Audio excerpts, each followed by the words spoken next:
Assalamualaikum warahmatullahi wabarakatuh. Saya Siti Nur Aina, NIM G2U122049, kelas C, mahasiswa Prodi Kesehatan Masyarakat Universitas Haluleo, akan memaparkan tentang berpikir kritis tentang masalah rokok, di mana merokok ini merupakan salah satu problem di Indonesia yang juga masuk dalam masalah di program SDGs dan PISPK. Di sini saya akan menjelaskan tentang apa itu merokok. Jadi merokok adalah membakar tembakau kemudian dihisap asapnya, baik menggunakan rokok maupun menggunakan pipa.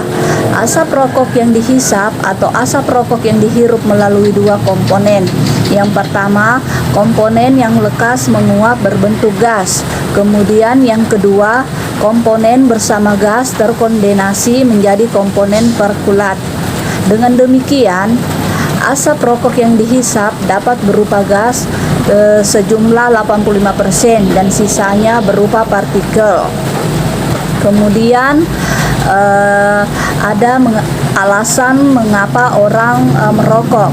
Di sini ada menurut Komari dan Helmi pada tahun 2000 menyatakan bahwa terdapat 4 tahap dalam perilaku merokok. Yang pertama, tahap preparatory, yaitu di mana seseorang mendapatkan gambaran yang menyenangkan mengenai rokok dengan cara mendengar, melihat, atau hasil bacaan. Hal-hal ini menimbulkan minat untuk merokok.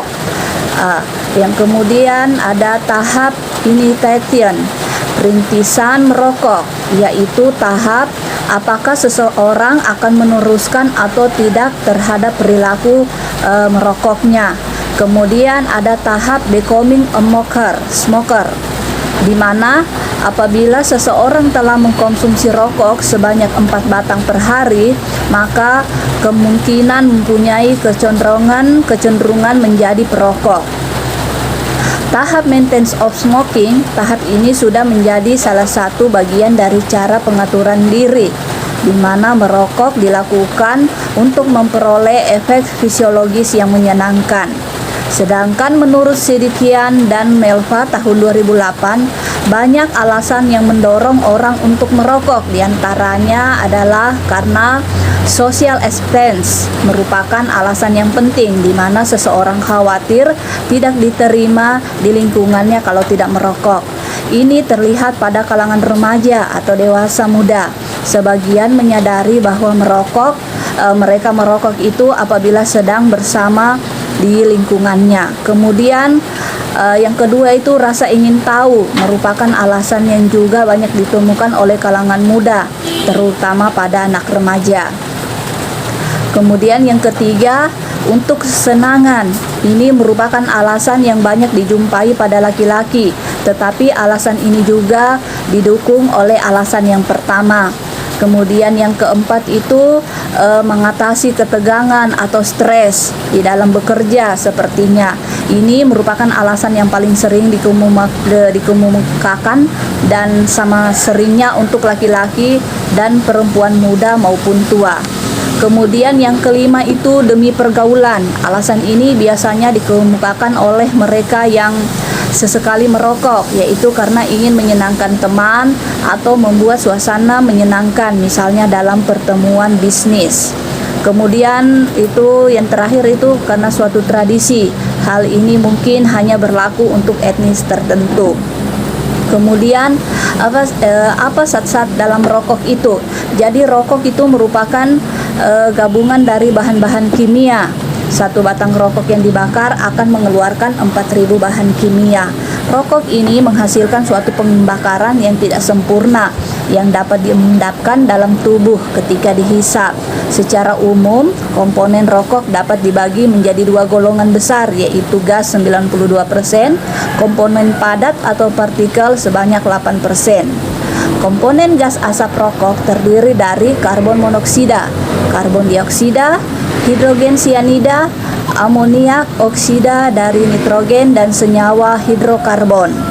Partikel rokok terdiri dari tar, nikotin, benzantransen, benzopiren, fenol, kadmium, indol, karbosal, dan kresol. Zat-zat ini beracun, mengiritasi dan menimbulkan kanker atau karsinogen. Nikotin ini merupakan komponen yang paling banyak dijumpai di dalam rokok. Nikotin merupakan bahan yang bersifat toksis dan dapat menimbulkan ketergantungan fisik. Nikotin ini juga merupakan alkaloid alam yang bersifat toksis, berbentuk cairan tidak bernyawa dan mudah menguap. Zat ini dapat berubah menjadi coklat dan berbau seperti tembakau jika bersentuhan dengan udara. Nikotin berperan dalam menghambat perlekatan dan pertumbuhan sel fibrosat ligamen periodontal, menurunkan isi protein fibrosat serta dapat merusak sel membran. Kemudian ada gas karbon monoksida dalam rokok dapat meningkatkan tekanan darah yang akan berpengaruh pada sistem pertukaran hemoglobin. Karbon monoksida ini memiliki afinitas dengan hemoglobin sekitar 200 lebih kuat daripada afinitas oksigen terhadap hemoglobin. Di mana itu? Kemudian efek merokok yang timbul dipengaruhi oleh banyaknya jumlah rokok yang dihisap, lamanya merokok, jenis rokok yang dihisap, bahkan berhubungan dengan dalamnya hisapan rokok yang dilakukan. Dari kebiasaan merokok ini yang dilakukan sebagian orang itu akan mempengaruhi atau akan mendapatkan dampak, di mana akan terdapat dampak terhadap paru-paru, di mana merokok dapat menyebabkan perubahan struktur dan fungsi saluran napas dan jaringan paru-paru. Pada saluran napas besar, sel mukosa membesar dan kelenjar mukus bertambah banyak. Pada saluran napas kecil sehingga terjadi radang ringan hingga penyempitan akibat bertambahnya sel dan penumpukan lendir pada jaringan paru-paru, sehingga akan terjadi peningkatan jumlah sel radang dan kerusakan alveoli. Kemudian dampak kedua bisa terjadi mempengaruhi pada jantung. Banyak penelitian ini telah membuktikan adanya hubungan merokok dengan penyakit jantung koroner. Dari 11 juta kematian per tahun di negara industri maju, WHO melaporkan lebih dari setengah 6 juta disebabkan gangguan sirkulasi darah, di mana 2,5 juta adalah penyakit jantung koroner dan 1,5 juta adalah stroke. Berdasarkan survei Depkes Republik Indonesia tahun 1986 dan 1992 mendapatkan peningkatan kematian akibat penyakit jantung dari 9,7% peringkat ketiga menjadi 16% peringkat pertama. Kemudian rokok ini dapat juga menyebabkan penyakit jantung koroner, penyakit stroke. Jadi di sini dampaknya juga dapat terjadi kanker, bisa terjadi hipotensi dan dampak pada otak dan daya ingat. Sehingga pada dampak otak dan daya ingat ini akan menyebabkan penyempitan di saluran bagian neurologis yang menetap. Kemudian juga bisa menyebabkan tukak lambung atau tukak usus 12 jari. Kematian akibat rokok. Jadi rokok ini dapat juga menyebabkan kematian, di mana jumlah perokok di seluruh dunia ini kini mencapai 1,2 miliar orang dan 800 juta diantaranya berada di negara berkembang seperti di Indonesia. Sehingga kita sebagai warga Indonesia yang baik harus mengantisipasi rokok ini dan banyak memberikan penyuluhan kepada generasi-generasi muda, di mana kita akan berpikir secara kritis bagaimana cara agar mereka bisa berhenti merokok. Yang pertama itu mereka harus mengumpulkan niat untuk berhenti merokok, kemudian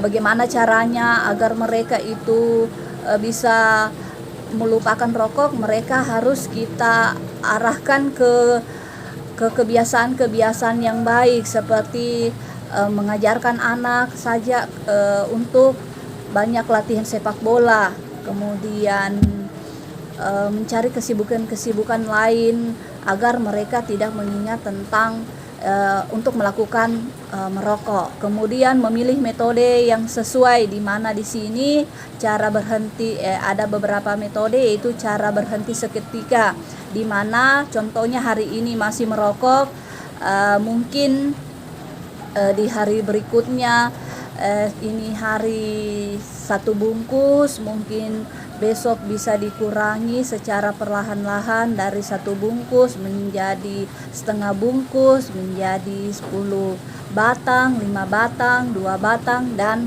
mungkin sampai tidak akan melanjutkan rokoknya lagi. Kemudian cara penundaan. Bagaimana dengan cara penundaan ini? Menunda saat menghisap rokok, pertama 2 jam setiap hari dari hari sebelumnya, ya ini sama seperti yang tadi saya jelaskan. Kemudian jumlah rokok yang dihisap tidak dihitung. Kemudian mungkin bisa diatur dari jam 9, tidak melakukan biasanya tiap hari atau tiap jam. Ini dirutinkan untuk merubah waktunya, karena merokok itu mungkin kalau orang yang sudah terbiasa mungkin tidak bisa langsung berhenti, maka umpama dia setiap waktu merokok maka diatur jamnya, umpama jam 9, habis itu hari kedua jam 11, kemudian hari ketiga jam 1, kemudian di hari keempat di jam 3, dan seterusnya. Kemudian cara pengurangannya, jumlah rokok yang dihisap mungkin setiap hari dikurangi secara berangsur-angsur dengan jumlah yang sama sampai 0 batang rokok pada hari yang telah ditetapkan. Misalnya itu tadi yang seperti saya jelaskan dari awal, misalnya rata-rata dalam sehari menghisap 28 batang rokok, berhenti merokok akan direncanakan dalam 7 hari. Maka hari pertama 24 batang, hari kedua 20 batang, hari ketiga 16 batang, hari keempat 12 batang, dan seterusnya. Kemudian ada juga cara menyibukkan diri dengan aktivitas, mencari kesibukan dengan hal-hal yang disukai, dan usahakan untuk tidak meninggalkan banyak waktu untuk menyendiri sehingga terpikir keinginan untuk merokok. Kemudian harus banyak minum air putih dan tingkatkan istirahat. Itulah mungkin sebagian dari kita, dari seperti keluarga terdekat. Mungkin untuk perokok ini kita harus memberikan dukungan agar dia dapat meninggalkan kebiasaan merokoknya, karena kita sudah memberitahu bahwa merokok itu dapat merusak organ-organ tubuh dalam tubuh kita, dan itu sangat merugikan untuk dirinya dan kita juga sebagai yang ada di sekitarnya. Terima kasih, itulah mungkin yang saya bisa paparkan. Terima kasih. Assalamualaikum warahmatullahi wabarakatuh.